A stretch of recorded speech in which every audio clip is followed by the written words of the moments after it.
Hello everyone, welcome back to Dark Souls 3. It's been a while, and I'm pretty sure we're all here. Let me tell you, congratulations, you are good at this game.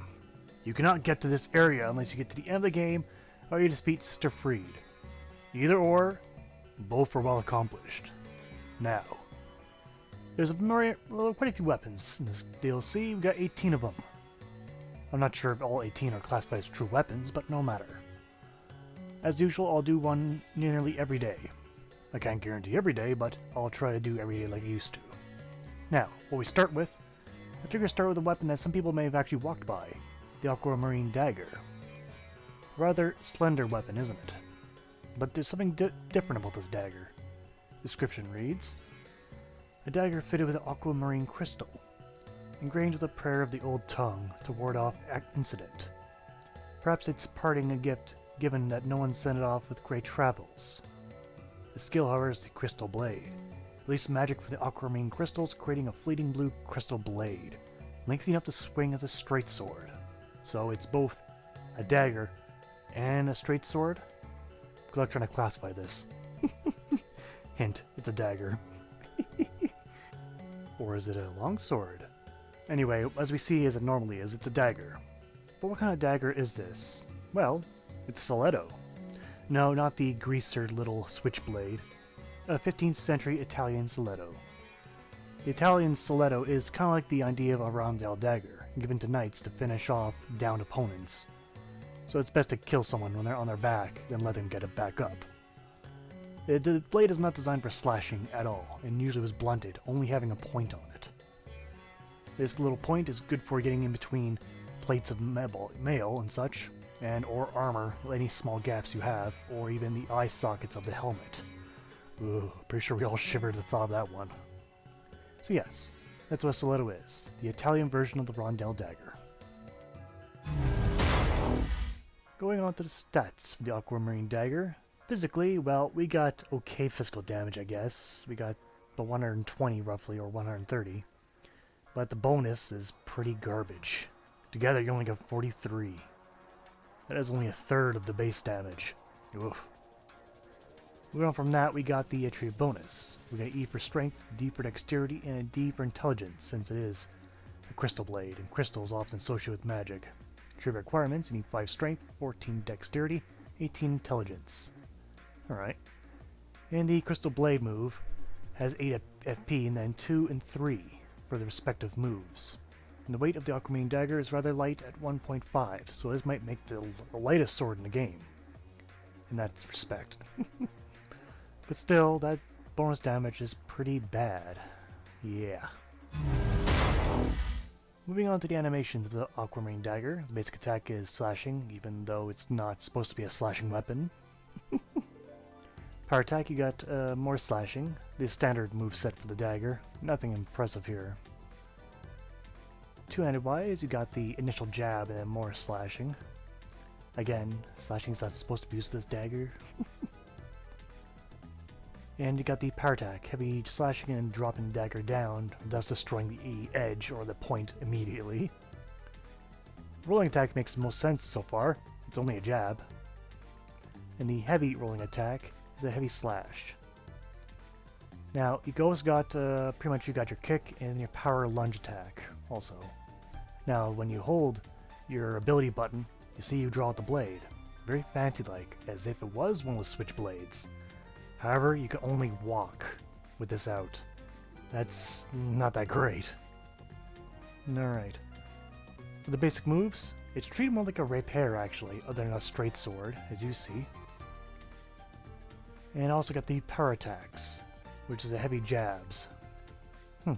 Interesting. Alright. Next, after the fact, I found out you can actually roll and move into this. So you roll and use the ability button, you see you got a roll attack with the crystal blade. Now using the weapon in the left hand is really the worst idea ever. You can only use the basic dagger proportions of this, you cannot even use the ability. Bad idea. And the sprint attack is a quick slash. Can't really do it with the crystal version though. Moving on to the upgrade of the Aquamarine Dagger. It is upgraded with, no surprise here, Twinkling Titanite.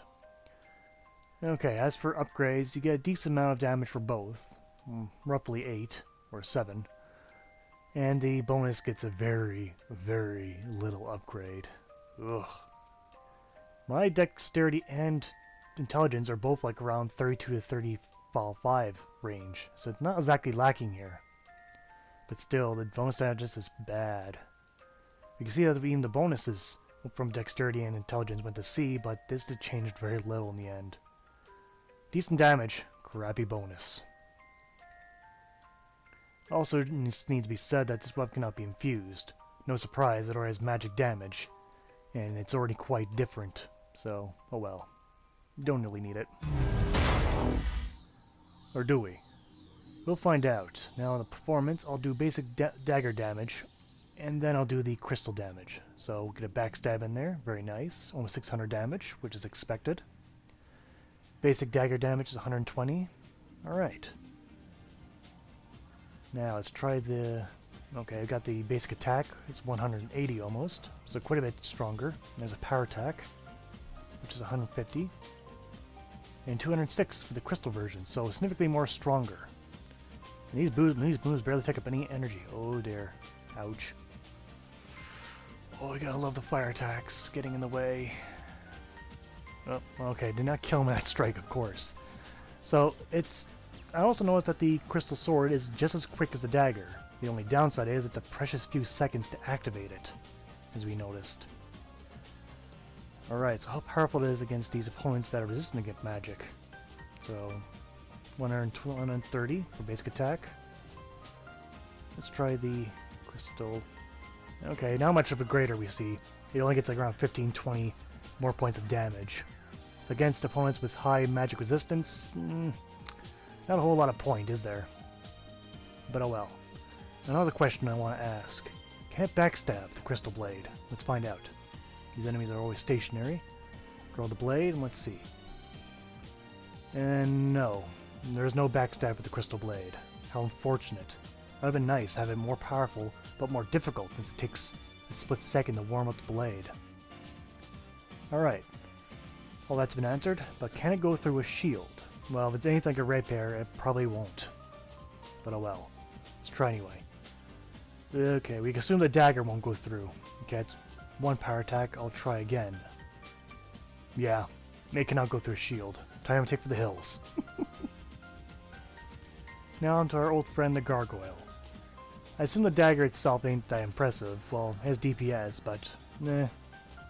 What about the crystal weapon though? Because this guy doesn't have very good magic resistance. And as we see, oh yeah, we cut through him quickly. Very quickly. Definitely effective against the gargoyle. Definitely. Very nice. Alright, didn't bother unlocking the darkened, well, Firelink Shrine, so I'll use this, well, with Black Knight as well, the demonstration as I usually do. Now, he has no magic resistance as I recall. Oh dear. It hurts a lot though. And I need to work on my dodging skills. I'm so rusty. Should have fought a couple more of these guys. But anyway. So dagger damage isn't exactly impressive, but I also want to get a backstab in. Come on, buddy. Come on. Oh, there's my opening. Okay, 570. That's pretty damn good. Crystal damage. Pretty much the identical to the Cathedral Knights. You have pretty much the same, almost no magic resistance at all. But overall, the damage is pretty good.